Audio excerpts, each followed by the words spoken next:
I've been getting emails and texts and missives from different places asking, when are Cuddle Sanctuary events returning? COVID has allowed me, or the pandemic has allowed me, a chance to hide a little bit.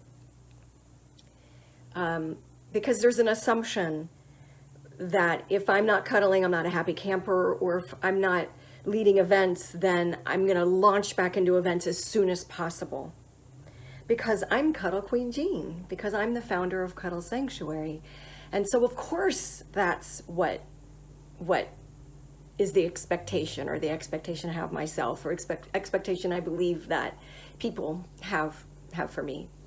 What's going on in my internal life is that I wasn't feeling it. So what am I talking about when I'm talking about Cuddle Sanctuary events? If you'd like to research what I'm talking about, I'm happy to tell you about it now, but it's Cuddle. You can go to cuddlesanctuary.com and click on events, and you'll sort of see a whole spread that explains, like, what is it? And what it is that Cuddle Sanctuary, for several years, was having weekly gatherings open to the public where people could come and connect and be authentic with each other in this guided, respectful, and kind way.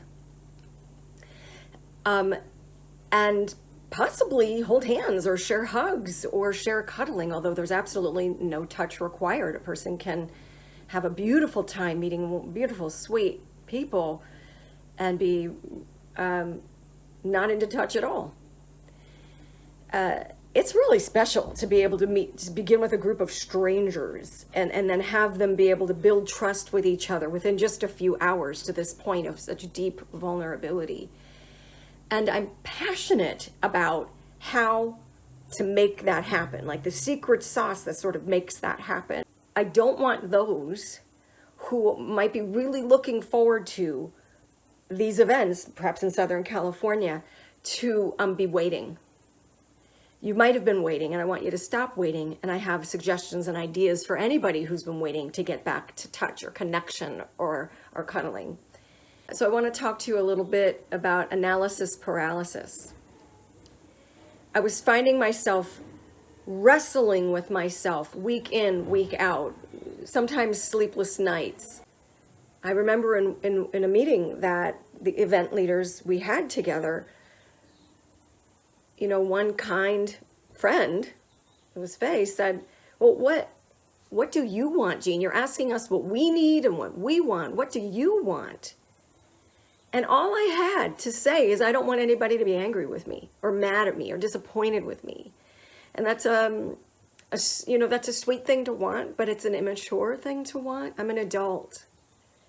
And making decisions can be hard. And I cannot make decisions trying to please every single, human being. It's just, that is an agonizing place to live, and it's not healthy. It's great to care, which I do. It's great to want to be balanced and make balanced decision making and make nuanced decision making. But I was really stuck and feeling deeply stressed. So why do I not want to return to events? What's up? And the answer is, you've heard me say, leading these events are, well, I'll say it now, exciting. Leading groups like this is like, it's amazing. People say, you've changed my life. This event has changed my life. I get to see images of people connecting that I'll never forget for the rest of my life, like beautiful moments of exquisite harmony between human beings who might have never even met a few hours before, that I've had the privilege of witnessing. And it takes energy and emotional labor and money and time, creativity, and resilience to lead these events. And I had a great appetite for it for years, 6 years of passion and time and love and money outlay and beautiful experiences, memories for a lifetime. And when COVID happened, I did not have an appetite for relaunching the live practice, the in-person practice. And that was a secret that I felt ashamed of. I felt a bit fraudulent. Yeah, I'll just pause with that. I mean, you've probably heard a lot about people feeling like an imposter. This secret made me feel imposter-ish, because folks would reach out and just say, you must be so, torn up not to do these events. And I'm like, because people were challenged by it and longing for these events and all of that. So I didn't want to be disrespectful of that longing. So what has been missing is oomph, passion. I have been wrestling with I should put these events back on. I have a relationship with my community and there's an expectation of me. It's part of my brand. Should be kind to people, should. And then on the other side is I felt no passion for it. So, I mentioned a little while ago, analysis paralysis is actually something else that I'm finally realized just like this morning. I was having a consent problem, an internal consent problem. At Cuddle Sanctuary, we practice the ask and wait method. May I give you a hug? I might say to somebody, and they get a chance to say, no. And then I get a chance to be cool about it and practice being kind and saying, thank you for letting me know, or thank you for taking care of yourself, or I'm so glad you let me know your boundaries. Well, in my internal world, I was not affording myself that kindness or that compassion. So I was having a consent problem. I would ask myself, are you ready to put on events? And the answer is I don't want to, although I have passion in these other areas and I'd like to put some attention here and here and here. And I would return not with thank you for taking care of yourself or thank you for your boundary, thank you for letting me know. The return response is go back to the drawing board because a different answer is required. That is an unacceptable response. So find out what's wrong with you and come back with the correct answer. And it's really intense, but I'm really sharing it with you in a way that it feels like it's been inside. And so besides having a consent problem inside, I was also having a leadership problem. My own internal compass, my own true north, I was not respecting. There was a period during COVID where I was having great personal growth, where I realized within myself, oh my goodness, I can trust myself. I can trust that if this is the direction, this is what I can do with great gusto and courage, because I trust myself. And then something, I don't know what to say, maybe the pressure of the opening of the country or of California, maybe that now I have to take these new skills and like really bring them out into the world. Maybe that's what it was, but something eroded in that power that I had developed during the pandemic of a deep trust in myself. So what would that look like today? What would that deep trust look like if I were to, and I am gonna now, this is like the coming out of my deep trust. The power would be, hello friends, I'd like to make an announcement. I am not returning to Cuddle Sanctuary social events, and I have ideas that I'd like to share with you on what you might do next in your journey. But I trust you to find your next steps. In other words, to detach, to not be codependent with people, but trust in the strength of everybody watching. So I'd like to share with you now, like, well, where have my passions been? What have I been doing? Well, they're not event adjacent. They're about these very events. For the past 7 months, I have been preparing beautiful materials to empower event leaders to lead their own events.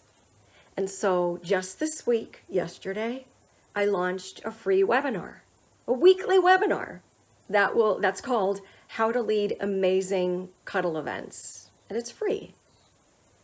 And today is I'm officially bringing into the world a guide called the Leadership Guide for Cuddle Events, where I've put together every single thing I've ever learned about these events, and there's a lot to know, oh my gosh, into a beautiful class. A gorgeous guide that I've even written about in a blog. I've written about in a blog recently that I consider it a legacy. I've made things, I've made classes, I've taught classes. This one feels like legacy. It feels, I'm 50 years old. I turned 50 in September of last year. And, the idea of talking about legacy feels, maybe it's like a little bit dark. It's like, where are you going, Jean? My health is great. I feel great. But there's something in the past 6-7 months that has really struck me about if I weren't here, what would remain? And this feels so important. The Leadership Guide for Cuddle Events. Isn't that cute? It's such a niche. It's a sweet niche.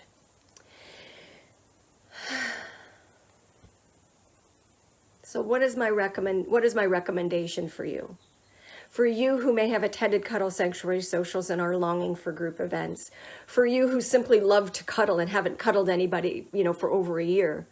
Talk with people in your life that you feel safe with about cuddling.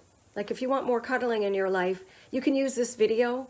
You can go to cuddlesanctuary.com. You can go to the many, many blogs. You can go to Cuddle Queen Jean on YouTube and just open up some of that content as a conversation starter. Send it to somebody as a conversation starter and ask them, what are your thoughts about cuddling?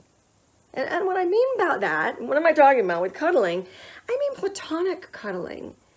Which a person can absolutely do with their partner, with their romantic partner, life partner, etc., but can be done amongst friends. That can be done holding hands with a loved one.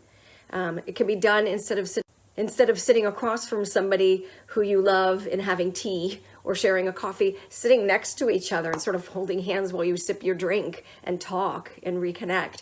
Or watching TV, watching your favorite show with your arms around each other in, a favorite baby bear position.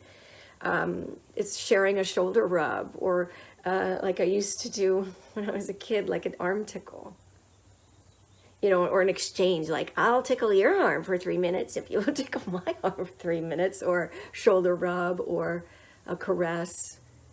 My point is, there are many ways to connect platonically, and it does take a world of courage to actually bring it up as a possibility between people. And I have stuff to help. I made stuff.